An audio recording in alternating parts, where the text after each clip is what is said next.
Hi, I'm Marco Marambe, Managing Director at Procurato.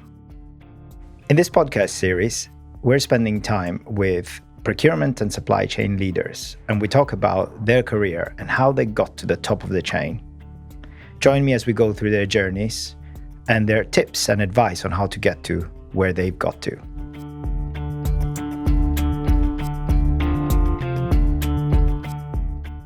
Hi, today we're here with Ben Horton, who's the Group Head of Proposition Development.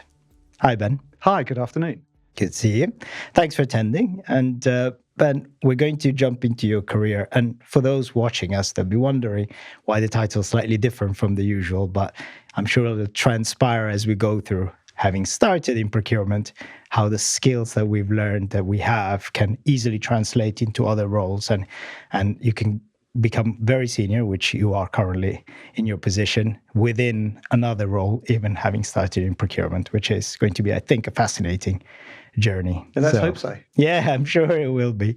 So, Ben, the first question I always ask, or usually ask, is what are you proud of in the company that you currently work for and the activities that you've done and how you've developed your team? Yeah, it's a good place to start. So I think both in terms of my current role, but also looking back across my career, it's quite easy to look at individual achievements, whether that's a deal that you've done, savings that you've made, revenue growth that you've been able to deliver for an organization, or improving margins. So those are all really good and really important things. Yeah. I think in truth, as I now look back, the thing that's always given me the greatest sense of pride is either being part of, or in some occasions actually leading teams of people that I've been able to build, where performance has elevated beyond any of our expectations. And in my latest role, I've had the opportunity to build a team from scratch. So relatively small new function within Hiscox, but having a blank sheet of paper and then being able to put together a brand new team has been a really rewarding experience. And now that we've got everybody on board, it's great to see that team really come together. Yeah. No, that's good. And, it's quite interesting from a point of view of having done the role that you have, the senior level that you have, to be able to be given, like, as you say, a blank paper to start something completely new, maybe that the business doesn't have. To get to that position, there's probably a need to acquire certain skills that I'd love to get into as we go into now. So, as you know, that's the point in time that you're in now. I would like to rewind back and start from the start as how you got into your career, how you got into procurement, and then how you developed that further. But we usually start by getting to know you, and this is the get to know you part. So tell us a bit how your friends and how your family would describe you. Who is Ben? Yeah, hopefully friends and family would say pretty much the same as colleagues would say. I think I show up pretty consistently, regardless of whether I'm at home or at work. Yeah. I think everyone would say I can be pretty serious. So I take my work seriously. I take issues in my personal life pretty seriously. I'm really good in a crisis. I plan quite carefully for things as well, though. So I can kind of anticipate what's coming and be prepared for it. But I think outside of what might otherwise sound quite a boring existence, I do have a pretty strong sense of humor. So I like to surround myself with people who know how to enjoy themselves and have fun, both at work and at home. And I guess if I'm being slightly less charitable to myself, there's probably an element of my personality which is a little bit selfish, and friends and family would definitely acknowledge that. So I've been really fortunate to have had the career that I have to date, but at the same time, I've chosen to make certain sacrifices along the way, and my friends and family have had to kind of accept that as part of who I am, and the fact that my career and work is really important to me. So that would probably be something that they'd also reflect as well. Yeah. And for those of you watching this, I've had the fortune of knowing Ben for some time, and definitely been part of the mentorship part as well of my career, and definitely can vouch for most of this. I would say the selfish part, but I know what you mean. You mean you have to focus and be driven, which interestingly is what I found a lot with people in this podcast series. The most successful people have had a focus, and you can see that sort of that focus and drive. So that's probably one of the common themes here. So yeah, good to hear that. So tell us, let's start now. Let's rewind back in time from when you were maybe even tell if you want to share what course you went into, if you did higher education. Start from there. Tell us your story.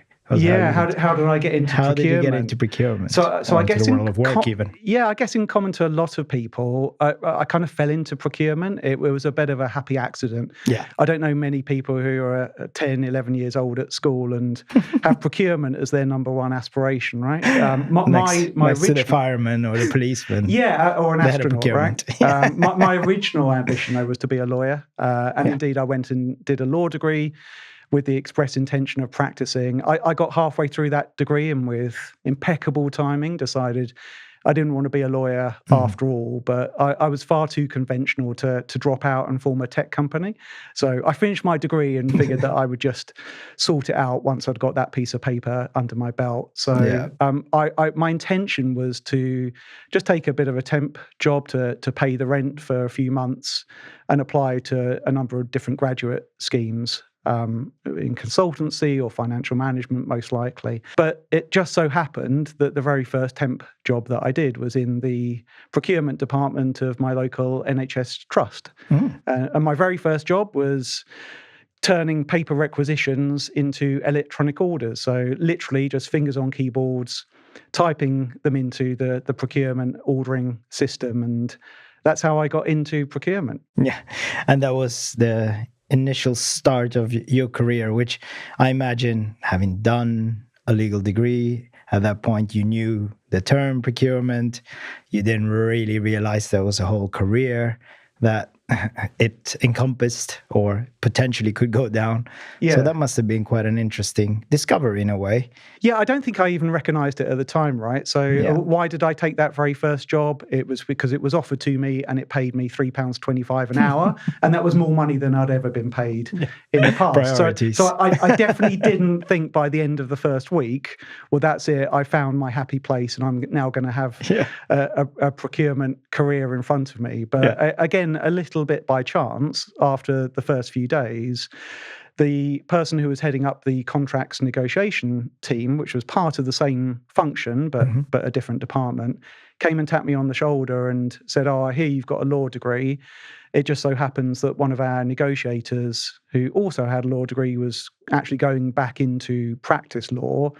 They said, "So we're going to have this vacancy. Would you like to effectively job shadow for a couple of months? And if you like the job and we like you, we might be able to turn it into a permanent position." And that sounded really attractive. And they were prepared to pay £3.75 an hour. So that was doubly so. Pay rise. 100%, right? 21 years old, literally just at that stage looking to pay rent from my work rather than thinking long-term about a career. But what I found, so less about turning paper requisitions into electronic orders, but going into a contracts negotiation role, which was more what people would really understand to be a procurement activity. I just absolutely fell in love with it. I found it a thrilling experience, really enjoyed the environment that I was working in, loved the complexity sometimes of some of that procurement work, because we were dealing with everything from sandwiches and sutures all the way up to MRI scanners and huge capital projects. So I loved the diversity, I loved the challenge. And yeah, you're right, being able to draw on some of my experience from having done a law degree and a strong sense of commerciality. I found that a really exciting combination, something that I took to like a duck to water. And to go a little bit into detail on this, do you, for anyone who's maybe studying and watching this, and part of our audience is doing this and might be doing law themselves, can they see the viable similarity of this role that you had started doing? Did what they learn on a sort of commercial law or legalistic sort of language, could you see that as something that you were drawing upon when you started doing these contracts? The commercial role? Yeah, a little bit, right? So I think it's probably too easy to draw a straight line from studying law to then negotiating or drafting contracts, but there was a little bit of that. But for me personally, what I learned from a law degree was being able to see issues from multiple perspectives, to understand what can go wrong from when people start with the best of intentions, and then how reality can play out very, very differently, and how events can be looked at in hindsight in a way that people at the time would never have imagined. So I think that probably gave me a good grounding in terms of looking at procurement-related issues, dealing with third parties, trying to construct appropriate contracts and commercial arrangements, definitely.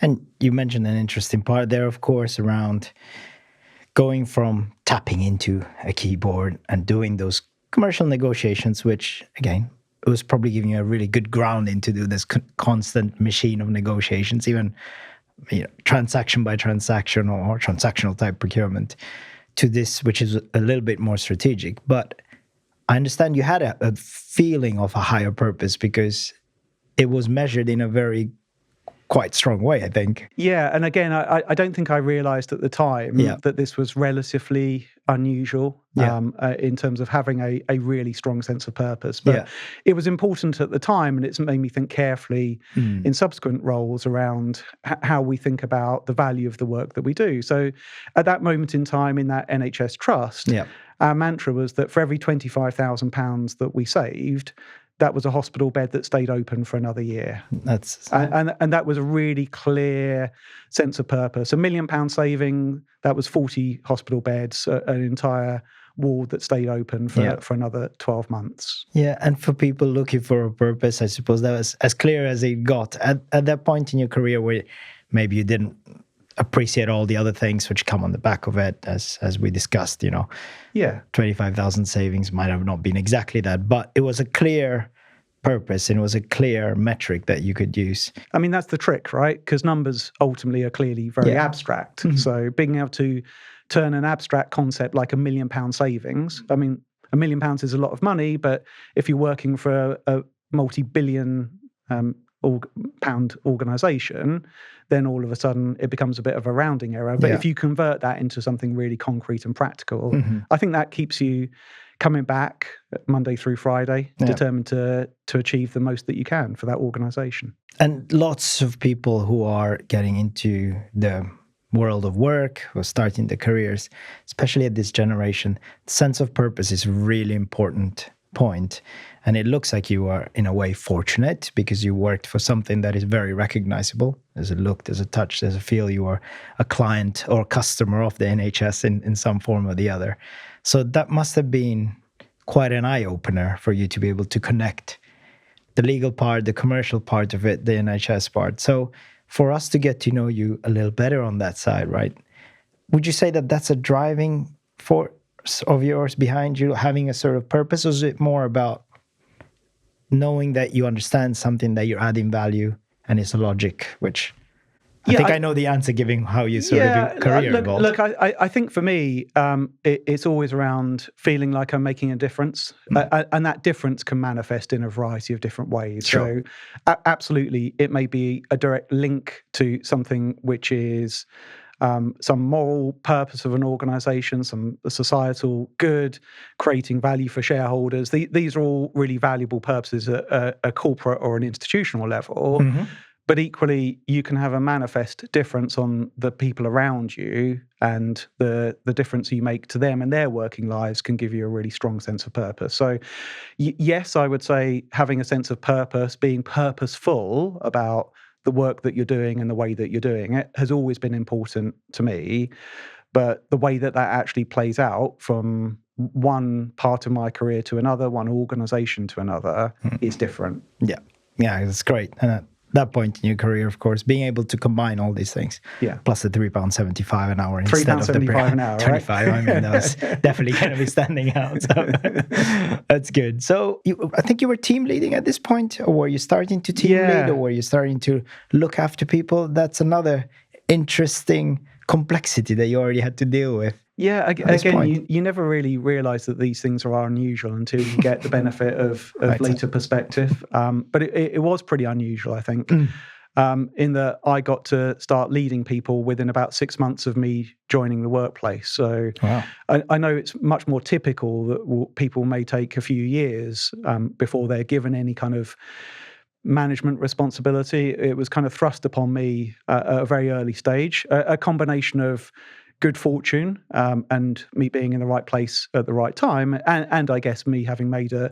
good initial impression, and that organisation being prepared to take a little bit of a risk on me at the time. But yeah, so I started managing people again a little after my 22nd birthday, which again, with the benefit of hindsight, was incredibly young to start doing that. And I guess I and those that had the misfortune to be managed by me both learned the hard way, right?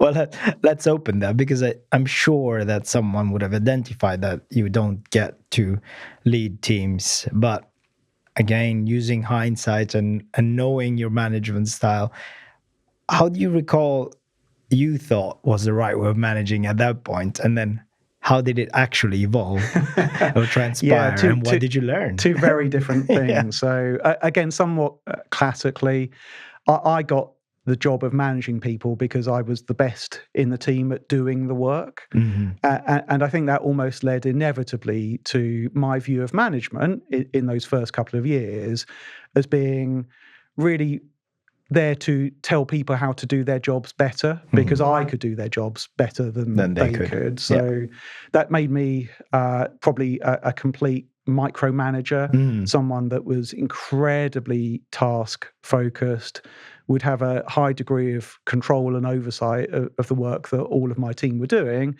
And I saw myself driving their performance and solving problems when they hit obstacles in the work that they were doing. So I didn't really have a better role model at the time, and there was no kind of indication that would suggest that that wasn't the role of the manager. So I inevitably, I guess, fell into that pitfall. I mean, obviously, just saying those words out loud now sounds entirely ridiculous. And hopefully, I think I've come an awful long way in recognizing the importance of building a team and having a team where actually you've got real strength in depth. And very often you end up employing people, and you have people in your team that are better than you in different dimensions of their role and indeed in your role. And the power then comes from unlocking their potential and their capability and blending it across the team. Yeah. And it is something that, some of the leaders I've been speaking to, it is not easy to discover when you're at the beginning of your career. And it's a strange thing. We all have to, in a way, make those mistakes on your own skin for you to be able to get that. So were there any situations, before we move on to your next stage of the career, that you think now, looking back in hindsight, maybe you learn from, for sure you learn from, that you would have done differently, that we can draw as a learning, that we can, the viewers here can go, right, I know that is something I can relate myself to? I think one of the really early lessons that still the better part of 30 years on lives indelibly in my memory is when I was doing an end-of-year review with one of my team. And she was a good performer, had been in that team for something like 30 years, doing pretty much the same job for all of that time, and enjoyed what she was doing and was good at it. So I was giving her, a good set of appraisals and feedback on her performance. But as part of that conversation, I then asked her to take on some additional responsibility in the year ahead, managing a particular new IT system. And she instantly burst into tears. And I was so taken aback by it, because from my perspective, I was in a mode where I was actively seeking out more responsibility. And if someone had come to me and said, Ben, you're doing a great job, here's something extra that we'd like you to take care of, I would have seen that as an incredibly positive sign, and I would have jumped at it. But from her perspective, really what she wanted was to continue to do the work that she had done so successfully for the last 30 years. And the idea of having a new IT system to try and learn and to wrestle with was so destabilizing for her, it really threw her. And I think outside of the specifics of that conversation, that I realized quite quickly that one of the issues of managing people is you can't assume that everybody thinks like you or values the same things that you value, which again, when you say those things out loud, they seem really obvious. But I think in the moment, as a early stage manager, it's all too easy to forget and to get into the mode of managing people almost like how you would like to be managed, which isn't always the right answer for No, and that's, you probably went into that conversation back then thinking completely the opposite would have happened. Massively. She's going to be really happy that I'm giving her more responsibility because I trust this person more. That's right. And actually what happened is you had just done an introspection, reflected that the message she wanted to hear was what you would have wanted to hear. Yeah. And I think that applies probably to life. Don't judge everyone by your own sort of That's right. measure. And by extension, I think as an effective manager, you have to be able to flex your style and approach of management, adopt it to make sure that you are responding to the needs of the individual. Now, of course, that's balanced out because we work in large, complex. Many of us work in large, complex organizations. So you need to have a consistent way of working. Of course. So it's finding the sweet spot between what works for the organization and what works for the individual, and that's the role of that's part of the role of a manager is making sure that individuals' needs are respected and reflected, and the organizational goals are met at the same time. You were there. You'd done good few new role. You could probably start calling that a career. You'd been able to start managing people. You started now looking ahead. Tell us where did you go next, and how did it evolve next? Yeah, so I always knew that I probably wasn't going to spend the totality of my career working in the NHS. It was a brilliant place to start, and I learned a huge amount very, very quickly. Mm-hmm. But I sensed that I wanted just to experiment and explore different things, which is dead easy to do in your 20s, right? Of course. So I would always encourage people to try different things and be open to possibility, because the risk to your career of making a misstep in the early stages is pretty small. So better to try things and find out what you love and what you don't, and that sets you up really, really well for the latter stages of your career. So I wanted to see how it would feel to work in the private sector. I got an opportunity to bridge in between public and private. So I worked for an organization that was providing outsourced procurement and supply chain services back into the public sector, but as a for-profit organization. So I went and joined them, and my very first role was then running one of their major contracts on the South Coast. Oh, wow. And that will have been different, that jump into private sector. Yeah. And an angle which is, again, I rewind back to what you said, very clear message. 25,000 you save, that's a hospital bed for a whole year. Yeah. Now you're going into a different model, which is probably in a way connected because it's still the NHS, but there's also the profit element which came into. What were the learnings that you saw immediately, the difference there of going into this more commercially led business? Yeah, I guess not profound differences, right? So I don't think that you simply substitute one thing for another, but at the same time, Monday through Friday, you're still, as I said before, working as part of a team, trying to grow the success of that team, support individuals within it, and grow the impact of that organization. So that whilst it was a commercial enterprise, there was really clear commercial objectives behind it. You were also providing some value back into the wider public sector as well. But where did I get my sense of purpose? Really, in that role, it was about growing what was still an early stage business into something much bigger and getting value from one of their most major client accounts. So it added a completely different dimension to me in that, yes, it was a heavy procurement supply chain role, but I was also responsible for the client side and business development activity, which was entirely new. I love the fact that it also still connects back to your same point around making a difference. It was a form of making a difference, which is good. And what did you notice was sort of different in terms of the environment that you had to work with? Like, did you realize at that point there's more politics? There's team members are managed slightly differently. Were there any notable things that you realized at that point you had to learn, or you had some skills that you already possessed that you had to leverage on? Yeah, it's interesting, right? So, and again, given that I spent so much of my early career in procurement, I was both on the procurement side, dealing with vendors to the trust, but at the same time, I was also then a vendor to that client, to that same partner organization. So actually seeing those issues from both sides, I found to be really enlightening in terms of just how do you manage the long-term interests of the client? How do you make sure that you've got alignment of interest, right? Because it's very, very easy to end up in gain share models that actually create quite poor alignment, because you've got one side trying to argue over every single saving, every dollar, because they're getting some share out of it.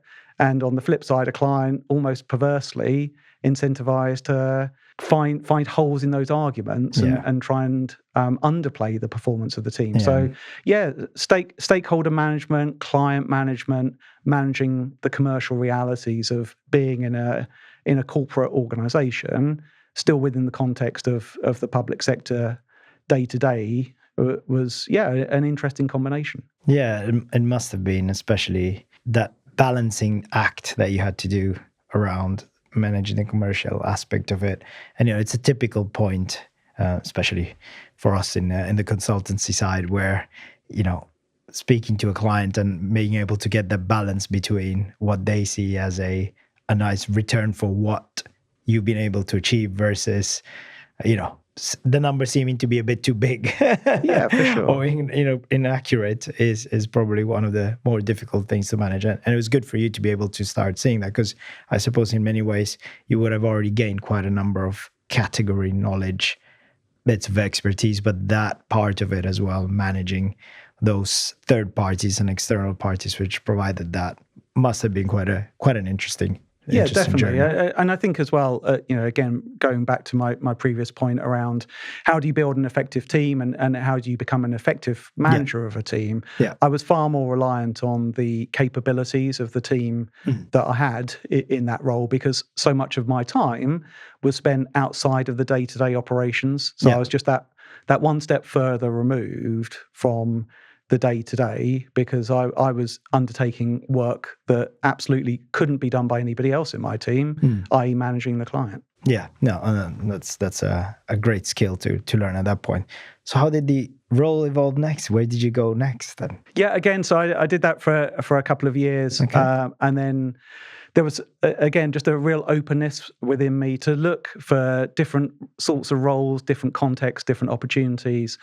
And I really wanted to see what it would feel like to work in a large, multinational, global organization. And I got an opportunity to join Diageo, initially Amazing. Working for the Guinness part of that business, and then latterly in their corporate headquarters. And that was, again, in procurement, but naturally in a very, very different context, massively different type of organization, far more complex, different sector altogether.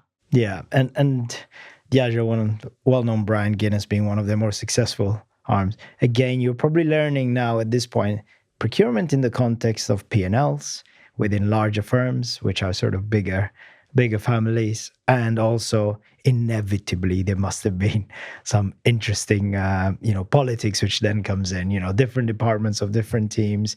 One brand needs one thing, one brand needs another thing. You are effectively wearing your Guinness hat and working as a procurement team there. What were the evident, obvious differences? Now, you had an intermediate role. It sounds really good because you went from public sector somewhere in the middle to now private sector. What were the immediate, obvious things that you noticed were completely different here, apart from the scale, of course? Well, size and scale should not be overlooked, right? So because that was the number one difference. But how does that actually manifest? It's easy to say, it was bigger, right? Yeah. But what difference does that actually make? Well, for me at that time, it put even greater emphasis on stakeholder management, on alignment, on proper planning, because you weren't able to operate just by going to speak to one person to get a decision on anything. As you say, different functions would have to be involved in most of the things that we were trying to decide. Anything to do with changing suppliers, changing specification.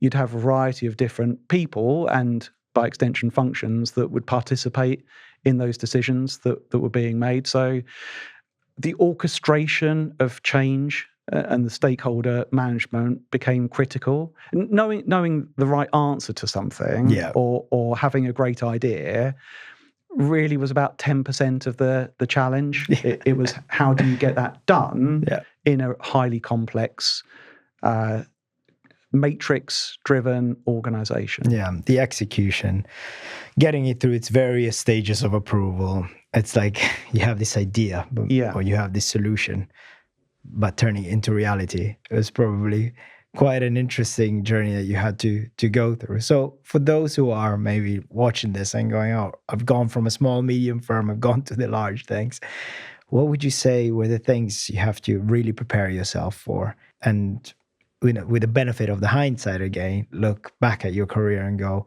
these are the things that I know I did really well, and these are the things I would have done better, and you should really prepare yourself for. Yeah, so I'll start with the last bit because it's probably the easiest to remember. So I do recall after about 6 months of being in my first role there, I started to panic that I wasn't making a big enough difference, which, as we've touched on, is one of my key drivers. That I just wasn't getting enough through the organization because I'd been used to working in a much, much smaller business where decisions could be made much more quickly, and as a result, execution could be a lot faster. So I started to worry that was something that I was doing wrong because I expected, again, it sounds absurd to say it out loud, but I think at the time I expected to be delivering with the same sort of velocity that I'd always been used to. And the thing that made a massive difference was having a really explicit conversation with my boss at the time about that concern. And he provided me with just reassurance, really, to say, no, this is normal. You should expect that these things will take this amount of time and require this amount of effort, that is an inevitability of working in this type of environment. So I would say, first off, if you're making that sort of transition, be really conscious of the fact that it is going to be different, that it will require a slightly different set of skills or a different mix of existing skill with different points of emphasis. Expect that things may take a little bit longer to get through when you're dealing with so many more people and a much more complex organization. Absolutely, don't give up. I mean, and equally, don't fall into the trap of thinking that bureaucracy is a very pejorative term, right? Everyone talks about bureaucracy as something to be avoided. I think there is an element of, when you're working in a large and complex organization, of inevitability, that you just have to go through elements of process, that you have to engage with many more people, that you have to be more thoughtful about the way that you are implementing than if you're a very, very small business who can turn on a sixpence. So expect it to be different. Expect it to require a different set of skills, and be really explicit and thoughtful about how you're going to deal with that individually. And then critically, make sure that you're getting loads of really good feedback. And by good, I don't mean complimentary. I mean high quality feedback as to whether you're operating too fast, too slow, trying to push things through when actually they just need a bit more time, or they need a bit more choreography, or conversely, that you're just getting lost, because that can happen. If you don't know your way around an organization, you may feel like you're getting lost, and indeed you may get a bit lost, and therefore you've got to get the balance right between working in an organization but still achieving cut through. Yeah, it's very interesting, this point, especially because I think a lot of people tend to think that, I mean, it's evident when you say it. When you go into a large, complex company, it will be larger and slower. But at the same time, people do tend to have this thinking that if you've never worked in a big company, they've become so successful, so they must be doing what we already do here in a smaller company, just better and faster. That sometimes is not necessarily the case. It's just that their success markers or criteria is a completely different space, and it might be just the power of the brand, might be the territory or how it's organically grown. And what I think hits a lot of people in the face in the beginning is exactly that, is wow, there is so much more complexity of having to deal with. Whereas first I maybe knew exactly who I went and asked for some approval, even though here I might think that my boss is the person who I'm getting the approval, or my boss's boss. Actually, they might be matrixed into another P&L, Completely. which has completely a different set of skills that you need to adopt or acquire, because they don't need to engage with you in those other parts of the business. Yeah. It's more you're having to take something, and albeit there might be not a linear point, what you're saying is it might be other parts. So having to learn those skills of stakeholder management. And I think that's particularly true in a function like procurement, which is going to touch almost every other function in an organization. Yeah. And again, it varies from one company to another, one context to another in terms of the strength of the procurement mandate. And sometimes that can be really clear and really obvious and very mature. Yeah. And in other times, you as a procurement professional have got to find your own way and find a reason for other parts of the organization to engage effectively with you. And that's unlikely, in my view, to be through just having a procurement policy. Yeah. Right? That's a necessary precondition in any large, well-run organization. But I think for the function to be successful, you probably need something more than just that in terms of how you get around an organization, how you engage effectively with it. Roll out the policy and say, you have to engage with me. That's not, that's not how it works. No, very few people respond brilliantly to that approach. Right? They respond by ignoring you. So this is a good point in time to sort of pause a little bit around balancing what you alluded to earlier on, what you said, you are a very driven person, so you know that like your career not necessarily comes first, but it's quite a key aspect for your life. It's very important. But you had to manage also, I suppose, your personal life at that point. For those going into this and they're, this is really good middle management type role that you were doing, quite a solid, it probably took a lot of time out of you, and you were, being an ambitious person that you are, you would have spent quite a lot of hours. How did you manage that, for the people wondering what this kind of role, at least at that point in your career, takes? How was it to manage the private part of your life? Or maybe at that point you had kids or family, I don't know, but maybe you can share with us what were the obvious things that you realized you had to really balance out then? Yeah, so I'm probably not the right person to ask in terms of time management techniques and a series or set of specific tools, because I never really struggled with this, if I'm honest. Yeah. So my approach was always I needed to feel like I was in control. Yeah. And making conscious decisions that were my decisions in terms of how I got that work-life balance, right? And that might vary from organization, from time to time, from one role to another. But I think at that time and ever since, I've always felt like I'm the one who's making a decision as to whether I work an extra hour, whether I work a particular day of a weekend, whether I make choices not to go to a party that I've been invited to. And again, I think every individual has to find their own sweet spot that works for them in terms of what is important as drivers in the long term, but also what's important in the short term. And I would never suggest that one person's framework or one person's decision is a good model to follow for anybody else.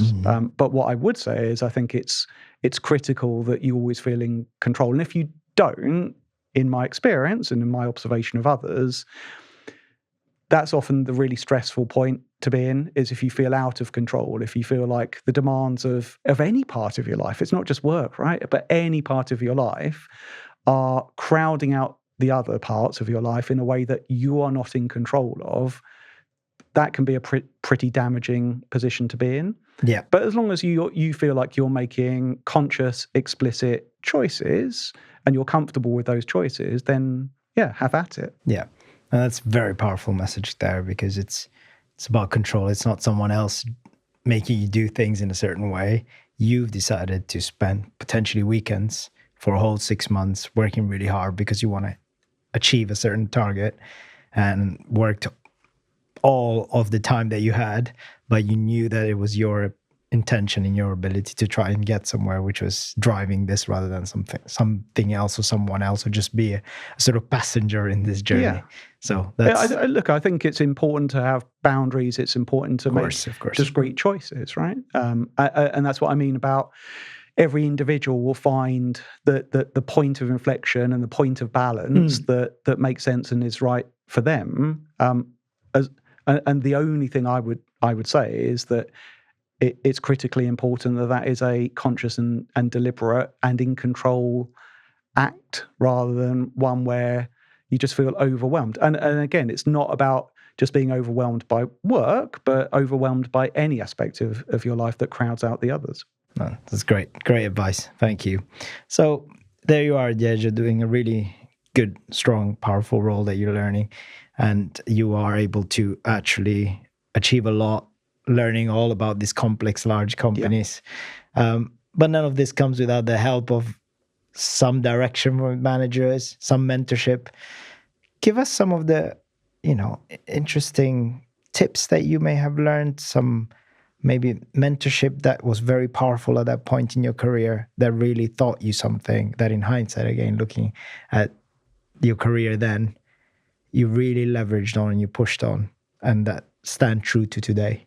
Yeah. So I have been really, really fortunate throughout my career to benefit from having some brilliant bosses, but also some brilliant mentors and coaches who have been really generous with their time for me and help accelerate some of the learning, right? That for me is what mentorship is very often about. It's just an acceleration so that you can learn from the experience of others without having to find out all of the answers for yourself. I think I benefited very early on in my career from a great piece of advice, which was, if you're ambitious and you want to stand out in any organization, try and find the biggest, most challenging problem that is going on in that organization right now, and especially if it's such a thorny problem that many other people have tried and failed to solve it. Go after that and try and fix it or prosecute the opportunity or be part of a solution to that problem. And the reason that's such great advice is because there's no, again, downside risk attached to it. So if you go after what is acknowledged to be a really knotty challenge and you fail, people around you will sort of shrug their shoulders and say, well, they tried, but of course they failed because nobody's been able to fix this. It's almost an unfixable problem. But well done for him to try. But well done for trying, right? So you get a little bit of credit for effort, which is no bad thing. And if you happen to find a solution or be part of a solution to that problem, then, oh my God, you're a rock star, right? So finding the things that everybody acknowledges to be difficult, to be really intractable problems or really difficult opportunities to prosecute, actively seek those out, and then find a way to participate. And it may be part of your job, or it may be something that you just sign up for in terms of discretionary effort to go and find a way of contributing and trying to fix those problems, because there's zero downside associated with it. And this is a very positive bit of mentorship offered. Who was the person who was it? Can we name them in this case, or is someone you would be prepared to name? So it was a guy called Ben, actually, funnily enough, who was the Deputy Chief Finance Officer for going all the way back to that NHS Trust. So he gave me that advice, nigh on 30 years ago. And I'd like to really thank Ben as well, myself, because as I alluded to before, I have the fortune that our guest Ben here has provided mentorship throughout my different parts of my career, and that was the first tip that you gave, and that was one of the first tips I gave on multiple times to other people I mentored. So there's probably a lot of people who have to owe their career successes to Ben. Just the original one. I have to give credit where it's really due, to right? the credit, because they, recently I was supporting a friend really going through this, and she said to me that she went and did exactly that and has been more successful than she had managed to be in the 5 years before that. So, powerful suggestion and mentorship or tip that I'd like to say thank you to. You're more than welcome. I'll pass that on behalf of. Good. So, Then you are at Diageo now, you're moving on to the next role. Tell us a bit more about this next role that you're moving on to, whether it's within the same company or you then changed company. Yeah, so I did a bunch of different roles at Diageo. Yeah. I was very fortunate to be given a wide variety of opportunity to work internationally, which I thoroughly enjoyed, gaining a bit of an international perspective, working in different contexts with different cultures. Again, just stretches you and grows you as an individual as well as a professional. I worked across a variety of different procurement categories as well, so building up different subject matter. Let's open expertise. Slightly that up.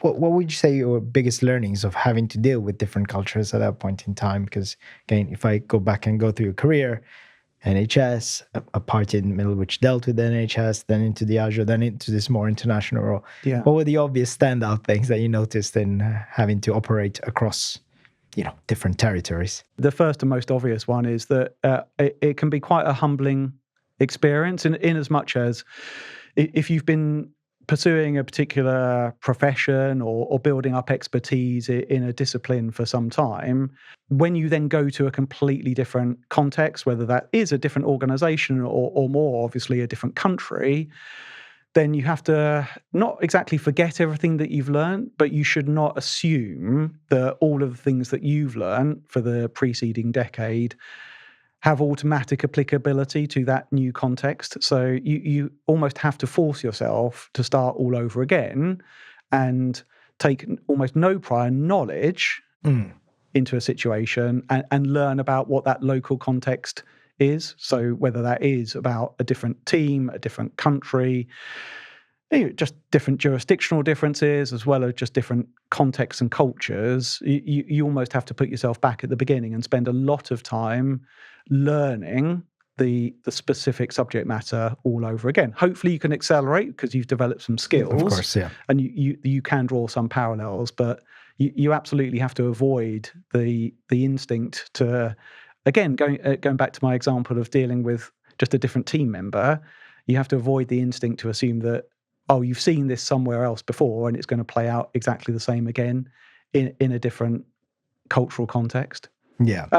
And likewise, then dealing interpersonally with individuals, that reinforces this need to really make sure that you're thoughtful about the way that you engage and you interact with individuals. I've noticed that as well, like the way you operate in one territory or another, one country doesn't necessarily apply in some place. Yes, there's skills you have, some of the basics that you know about procurement functions, maybe tools and things that you could be, translatable in a way. Yeah. But the reality of a different approach that each territory has, simply because of the way the culture works or the way the governance works or the way they operate within that P&L and business, that is probably what you're alluding to. You really need to learn those things before you just go and say, it worked where I did it, it's going to work where you are. Yeah, it's a slightly terrifying thing to do, to acknowledge that actually you may rock up into a team or into an organization at a reasonably senior level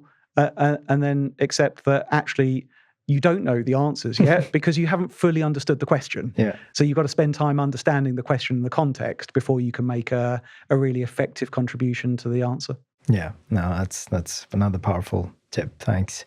So if we then look at, your sort of next role, where did you go to, having done a bit more of an international role, having spent a good amount of time at Diageo? What was your next stop? Yeah, so that was my entry point into the world of insurance. Right. So my first experience of financial services. Again, what sat behind that? There was an element of randomness attached to it. I decided after 5 years at Diageo, whilst it was a brilliant place and I learned a load and really it set me in incredibly good stead for the rest of my career, that probably it was, again, something of a time for a change. Everyone had talked about transferable skills. I wanted to test the theory almost and just see if that were really true. You could take a certain set of skills and experience from one sector and apply them to an organization in a completely different sector. So yes, the opportunity to join what was then RSA came up, and it was an organization that was going through a tremendous amount of change at that time, and again, going back to this idea of wanting to be able to feel like I was making a difference, I really felt like that was an environment and a context where I could make a difference. And it was a little bit scary because it was financial services, and I had absolutely no experience of that whatsoever. Yeah, and it's a really interesting one because for those who don't know, RSA at that point in time, large FTSE 100 company, probably comparable, possibly bigger than Diageo at that point. I'm not exactly sure, but large, complex company again. But your career is very interesting at that point because you'd gone from, public sector, people related, understanding, look and feel and touch. That translated again into the sort of products which you can look and feel and touch, you can understand. And now you're going into that more abstract thing, financial services. These products, which are a little bit more difficult to look and feel, but are providing a benefit. So that must have been an adaptation that you had to go through at that point around how you position what you're providing as a service.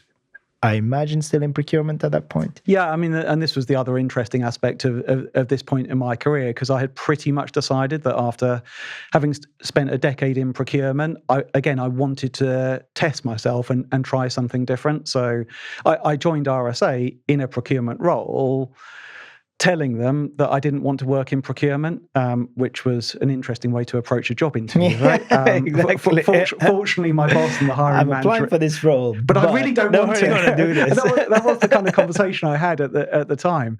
And that's really, that's really interesting that at the point of the interview, you also, there wasn't a fake mask. You said, I want to get into this firm, but I want to evolve into something else. Because that's probably one of the worries that people have, in particular. Typically people, to your point earlier on, when you're young, you can make mistakes, you can make changes because you haven't set your path yet. But what you had done is pretty much set your path at this point. Yeah. How was that taken and how did you navigate that change, which is probably what you're going to come on to? Well, yeah, I was able to explain why. So that's quite important. And I was able to say, whilst I didn't want the job, I was incredibly keen to join the organisation, and I was able to articulate why I wanted to join that organisation. So the job itself was a convenience for the guy that was hiring me at the time, and certainly for me, because that was the position that they had available, and I could do that job. And I said, look, whilst this isn't what I want to be doing in the medium term, I'm very, very happy to come in and do this role. But because I'm strong at this, I can do this. Yeah, and quite often you'll get a role based on what you've already done. Of course, if you're moving from one organisation to another. But I also wanted to be completely upfront and say that I was very keen to move beyond procurement. And one of the reasons for joining that organisation is because I thought that they would give me the opportunity to do so, which is exactly what they promised at the time that they hired me. And they were good to their word in terms of opening doors and giving me opportunities to try different things. But you're right, it was an unusual way of approaching a job interview. Yes. Having said that, I also think that really that's an interview really should be, a recruitment process should be a two-way thing. There's no point as a candidate trying to twist and contort yourself to meet the requirements of the role or the nature of the organisation. Yeah, of course, you want to make a positive and favourable impression, but you also want to be authentic and honest about who you are, what you're great at, what you're not so great at, the sorts of environments that are going to get the best out of you and those that you're going to struggle with. So it really does become a bit of a two-way street as a recruitment process. So whilst, again, I didn't necessarily realise it at the time, having that level of transparency and authenticity, I think absolutely made it an easy move for me to make, because I felt like I'd had the opportunity to really say what I wanted and the type of organisation that I wanted to work for, and vice versa. I'd got lots of positive indications from them that was going to work for them as well.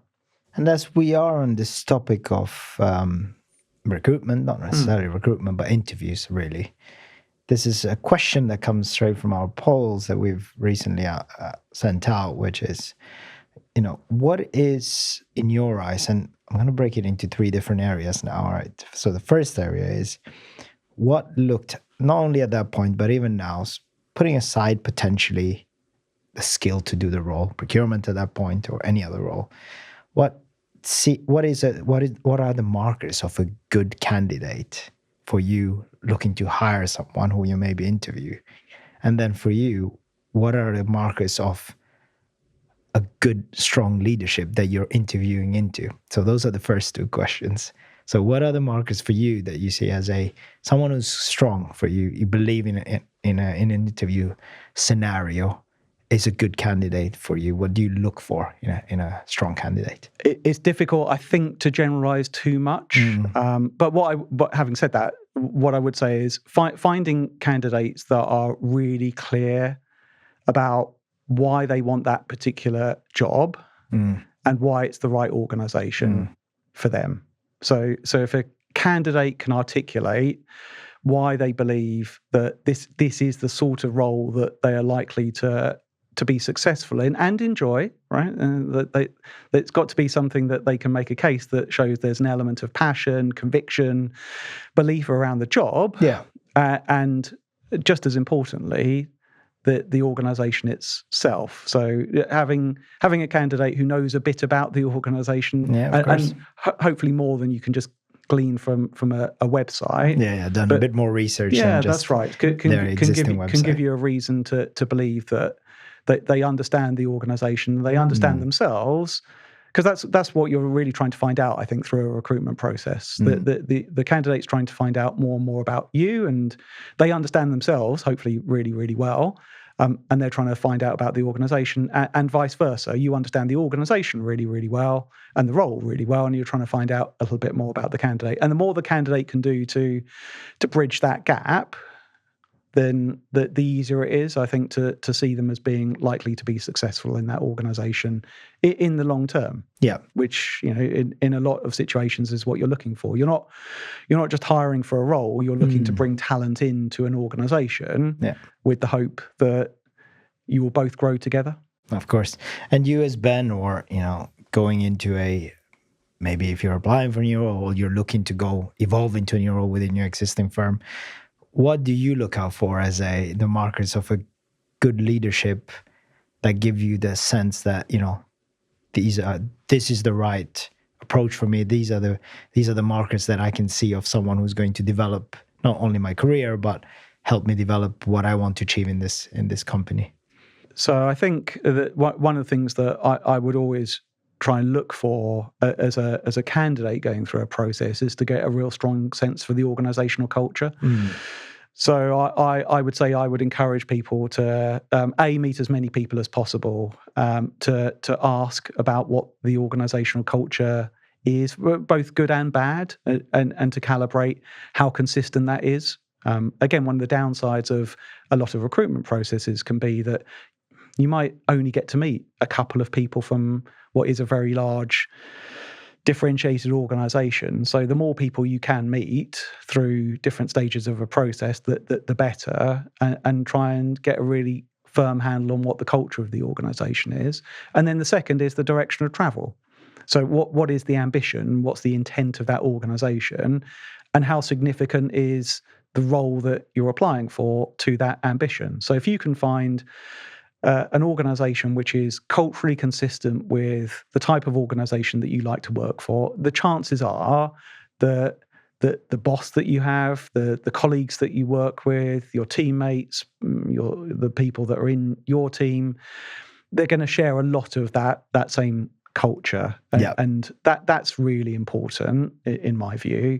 And then secondly, being in a role which the organization ascribes value to and wants to hire someone very good because they have high expectations for what contribution that role can make, that puts you up in lights, right? And gives you the opportunity to perform and to see your career grow with that organization. Yeah, alignment and scope of growth sounds like some of the key things. So I'll ask the other question when we get to that point in your career. But so you're now going into this procurement role again in something which is a bit more, as I tried to describe earlier on, a little bit more abstract. Yeah. But you're used to working in large, complex companies. So tell us some of the learnings you had there, going from a products to a services industry. What were the key standout things that you learned at that point? And then tell us a bit more about how you then navigated into this new non-procurement role, which is probably one of the standout achievements you had in your career. Yeah. So on the first question around what are some of the differences in maybe knowledge work and in an environment where there isn't a physical product at the end of the process, understanding data, so acquiring the right data to support decisions is nearly always a bit more challenging. So when you're working in a manufacturing environment, you can understand your cost of goods sold and you can understand the margins. So you can see the P&L impact of your actions really quite quickly. And therefore, it's just a lot easier for people to coalesce around an agreed set of facts. When you're dealing in a more abstract environment, then finding consistent data points that everyone will align to help inform decisions, it just takes more effort. So people will always want more data, more information. That's harder to unlock, I think, in not just in insurance, but in financial services and into a lot of intangible industries. I think the second point, which links to it, is understanding how decisions are made, and that blend between the information which is available and the judgment that you then have to apply to it. So that idea of professional judgment being overlaid on decisions, that maybe took me a little while to really figure out and to understand and frankly to get comfortable with, I guess. But that is another inherent feature of working in certainly in the insurance field, where professional judgment makes a tremendous difference to the decisions that are being made. Yeah. And in that role now, you're there and you're sort of getting an understanding of, the challenges you talked about around data, making sure that you get the judgment applied to it, completely different to something which you can see off the product line, really, and seeing the feedback of it. What did you learn about yourself at that point in time that you thought, I'm actually quite good at this, and I needed to really expand on these other set of skills to become successful in that specific area? Which, again, you can tell us a bit more, but I assume you were also managing a team, leading a team, and doing all that. Yeah. So I guess one thing I found about myself was actually I was quite comfortable with that level of ambiguity. So it was new and it was different, and I had to learn how to deal with it. But actually, I think I went through that learning curve reasonably quickly. So that was certainly beneficial. I think I learned again, or it reinforced the need for very effective senior stakeholder management. So the nature of the role that I went into was one where you were dealing with the most senior levels of management of the organization and needing to understand their agenda, their functional priorities, and how that then enmeshed with different parts of the organization. And then latterly, and it would always be latterly, it's like, okay, well, what's the role that my procurement team can play to make you as a function, and by extension the organization, more successful? Much more onus and emphasis being put on figuring that stuff out in the moment, rather than, again, relying too much on process and procedure, because it was more nuanced and it would change from one individual in a role to a different individual, either in a different function or indeed just a changing of the guard of that particular function itself. So yeah, much greater emphasis on senior stakeholder management, being comfortable with ambiguity along the way, and then finally, to your point around leading a team, being able to distill that down into something which was a bit more concrete. So I found myself almost at that point of a nexus where you had to be conversant and able to talk strategy and principle and deal with all the ambiguity of senior management issues and considerations. But then translate that down such that the people that were negotiating deals, working with suppliers, working through procurement processes in a way that it shaped their action in a meaningful and tangible way. So that translation, I think there's a certain skill set or a certain capability that grows with experience. And so now tell us a little bit about that transition. How did you go into that new role, which was out of procurement, really? Yeah, so again, very, very fortunate in that I got something of a bridging role, again, moving from pure play procurement into broader supply chain, and then by extension into large operations management.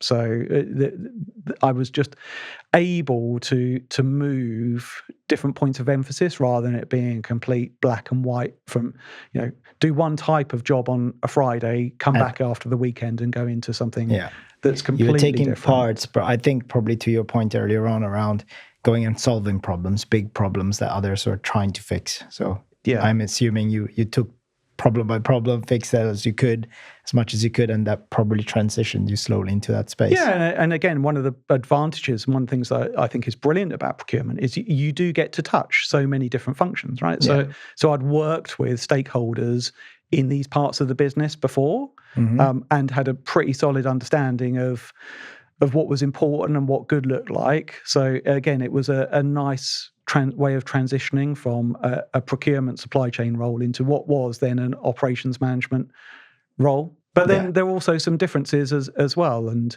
moving from an environment where, again, there was still quite a focus on transactional activity, always a series of deals to be done, contracts coming up, suppliers to find or to negotiate with, into operations management, where there were elements of transformational activity, but a lot was around the aggregation of marginal gains, as it would be described now. That wasn't terminology which we were using at the time, but it was more about how do you keep nudging a large function, responsible at the time for about 1,200 people. How do you nudge the actions and activity of 1,200 people such that by the end of the year, you've made a pretty substantial step forward? That stuff doesn't happen. Rarely happens by individual heroic actions. It's more the cumulative impact of lots of people all pointing in the same direction consistently. No, that's great. And I think that those transferable skills were still there, and that's really how you sort of positioned it. But it sounds like also you just went through the process of identifying certain aspects of it that you could go and improve on, and you sort of gradually moved on to it. And you need to be in a firm which actually allows you to do that, which was another again it goes back to finding the right sort of organization, exactly, and the right culture, and part of that culture is its willingness to take risks with people, and to see what people can do rather than assume that people are only capable of doing what they're already doing. And just this next part of your career sort of complete respect, it starts moving away from procurement, but to give a sense of people of all the learnings you've had from that stage, which we understand, obviously, you then went to Zurich. I know you well enough to be able to go from Zurich to your current role. If I were to be able to ask you to distill down to some of the most interesting learnings that you garnered from there, apart from managing bigger and bigger teams and getting to understand those complexities and those nuances that come with it, what were the standout things that you felt really impacted your career from that stage to being able to achieve such a senior role as you are doing now? So again, certainly my time at Zurich, another large, very complex organization. So all the things that I said previously, I think still hold true in terms of effective stakeholder management, planning, preparation, understanding how decisions are made in an organization, and still how you manage to get things done. The mode of execution becomes almost as important as the idea or the innovation itself. And certainly during my time at Zurich, I had the privilege of working with an even broader set of countries. So in an EMEA-wide role, dealing with teams all across Europe, the Middle East, and Africa, gave you, again, just access to such a diversity of ways of working, cultural contexts, as well as the intellectual challenge of learning about those countries and the organizations within them. So that requires a lot of flexibility, I guess, of style. So the ability to, again, be people talk a lot about authenticity, and it's finding that blend and balance where you are absolutely a consistent reflection of who you truly are, but you're able to flex your style sufficiently to meet the needs of those around you. And if you're working in a large organization or you're working in an international context, I think that flex of style becomes even more important, right? Yeah, of course. So I would say that was definitely one of the things that accelerated my learning through my time at Zurich. Exactly in those kind of group roles, exactly the sort of master of your budget in a way. You have an influence in the P&L, so those skills had to be evolved further, I imagine, as you sort of progressed. Yeah, without question. If you take then into account the final bit of your career now, where you are now, and if I were to ask you what were the main learnings that you can share with us and what people would look at gaining from you if they worked with you, if you could share with us that context, that'd be really I'll have great. A go. So I think my number one reflection now, looking back, is to find something that you love. There is no substitute for finding work, finding an organization, finding a team of people that you are genuinely passionate and excited about working with or for. So that can go all the way back to this sense of purpose around keeping a hospital bed open. It can be the fun, the intellectual, the personal challenge of dealing with a wide variety of different countries. It can be the intellectual challenge of working in a knowledge environment rather than a manufacturing environment. It can be working with a great bunch of people who are passionate about their work and are growing a business and growing the role of an organization. But you've got to be excited about what you're doing. And then it doesn't feel like work, which is a bit trite to say. And even when you're doing something that you love, there will be days that are less enjoyable than others. But I think if you find yourself doing something where it really does feel like you're doing it simply for the paycheck or because you fall into a habit where you feel like that's the only thing you can do, then it's definitely time to maybe roll the dice and try something different. Yeah. So first off, find an organization, find a team, find a part of the world where you feel like you can really express yourself, be yourself, have some fun, and you're committed to the work that you're doing. I think the second thing that for me personally, I've learned is this idea of transferable skills. It is pretty real.